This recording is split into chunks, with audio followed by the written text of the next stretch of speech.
stars on a right, beyond surpass, nothing at last, prison walls break, old ones awake. Madness will reign, terror and pain, woes without end where they extend. Leave miracles, bend by the rules, where devil gets blessedness against. Skies brightly turning on, bringing chilling cold, a returning season of doomsday. Scary, scary, scary solstice, very, very, very scary solstice. Up on the sea, fall on the ground, fall on the sky, sail on the land, float to the sky, way up on high, there in the night, stars now are right. They will return. 大家好，我是美食区的手工 UP 张大宝。今儿个咱们一起来制作这款克苏鲁恐怖姜饼屋。我最早看带有克系元素的小说还是《诡秘之主》，后来也看了一些爱手艺大大的原作，对这个开放式的神话创作体系稍微有了一点了解，也围观了狗子和淳朴的亚南居民进行友好的交流，我就对这个题材产生了一点兴趣。所以戏女在上一期视频发下了宏愿，只要点赞过500，我就做一个克系姜饼屋。没想到大家真没给我糊弄过去的机会，下次再立 flag 我就要求点赞过万，总归比较安全吧。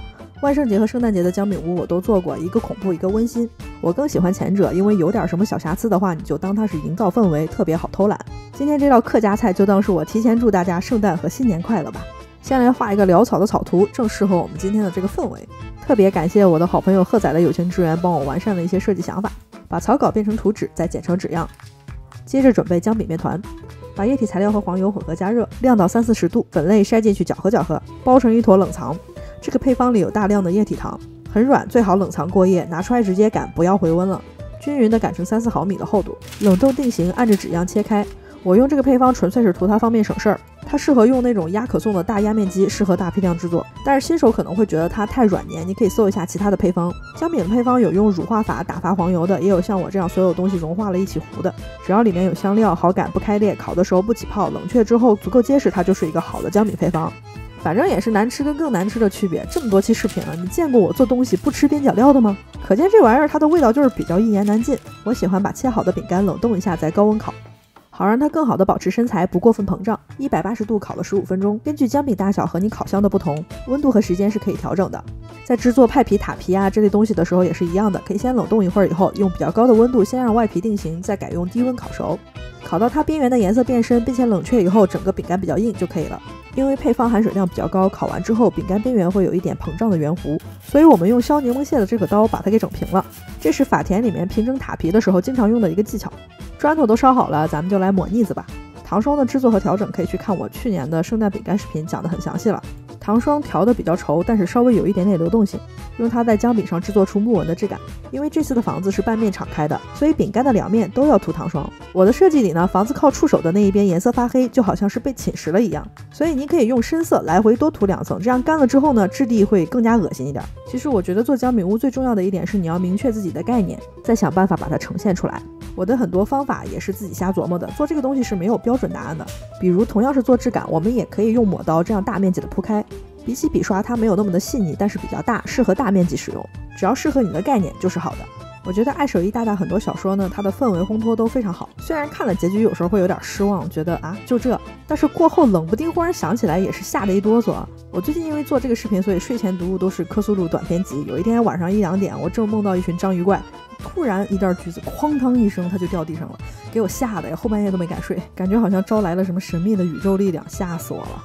差不多所有的饼干都涂好晾干以后就是这样了。接着我们来做窗户，糖、水衣还有水煮到150度，稍微静置一会儿，等大部分的气泡都消失掉了以后，倒进窗框里就好了。你也可以直接融化艾素糖，我是因为舍不得买啊，所以说我用了之前花盒糖罩的那个配方，它还是一样的原理，因为有液体糖能够防止砂糖结晶，融化再凝固之后呢会比较清透。只用砂糖的话，这个玻璃就不透明了，看你想要什么效果哈。冷却以后加上窗框等装饰，这样每一面墙都制作好了以后呢，咱给它组装起来，用厚重一点的糖霜把墙体粘好，用趁手的东西给它抵一下，防止它变形滑脱。其实我最开始做这个选题的时候呢，是想仿一下雪原里的某个建筑，后来想了想，还是回归克苏鲁本身的核心议题，就是人类在未知面前的恐惧。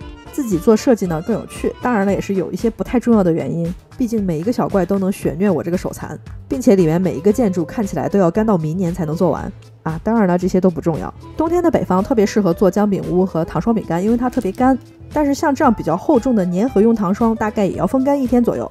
我刚上班那会儿是夏天，有个活动要做超多的糖霜饼干，然后我们厨房在地下室晾了2天，糖霜都没干。那会儿啥都不懂，急都急死了。现在呢我就知道了，如果你在南方也会碰到这样的问题呢，你可以用烤箱低温把它烘烤一会儿，在接缝处刷上大面积的色块，然后用喷枪过渡。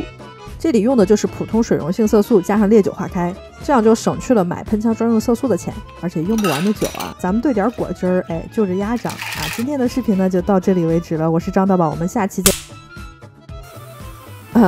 总之喷完色素之后呢，我们让墙体充分的晾干。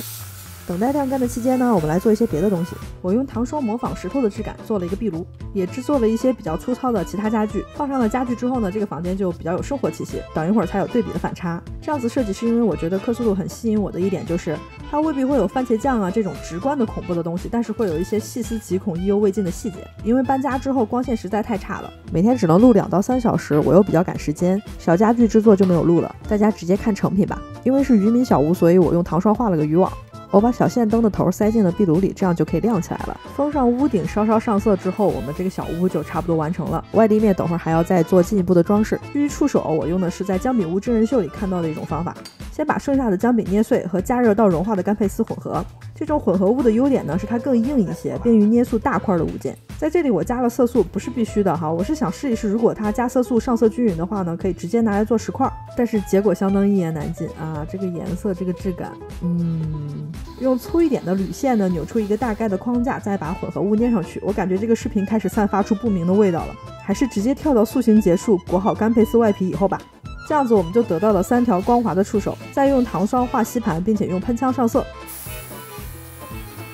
晾干以后觉得仿真尚可，但诡异不够，总觉得差点啥。炭烤章鱼它当然是需要一点辣酱了，感觉越画越不太像阳间的东西了。不夸张的说，我一边做一边就觉得有点反胃。最近查资料看的什么吸盘呀、触手啊、藤壶啊，看的有点多了之后，我最近短时间之内都不太想吃软体动物了。把剩下的姜饼面团都烤了，然后一块一块垒起来，盖上糖霜。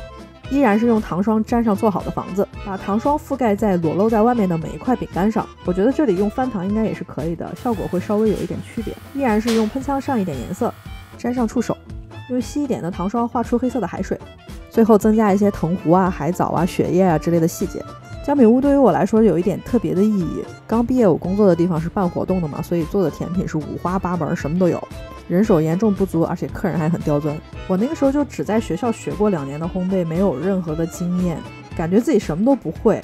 每天下班都是加班到半夜，然后回家还要疯狂自学，经常就累得崩溃大哭。尤其是那时候周围的同事啊、同学，他们很多都是10几岁就入行了嘛，然后就很有经验、很有自信，老娘就是闪闪发光这种感觉。你这种情况下就很难去不质疑自己啊！我觉得我抛弃我国内还算可以的工作，我年纪也不小了，我转行到底干嘛？我真的适合干这个吗？就是后来熬到了万圣节的时候，我们主厨没有时间做这个姜饼屋，我说那我做吧，反正我本科也经常做模型嘛，差不多。过程虽然很辛苦，但是最后效果非常好啊！每个人看到我都说哇，你好厉害！好，那个时候才觉得哦，原来我也可以做到啊！我觉得可能每个人都需要这样一个勇气和信心的原点吧。祝那些让你觉得煎熬的日子以后都能成为你的力量。好了，谢谢愿意看到这里、愿意听我絮絮叨叨这么久的朋友们，这期视频就到这里啦！我是张大宝，我们下期再见，拜拜。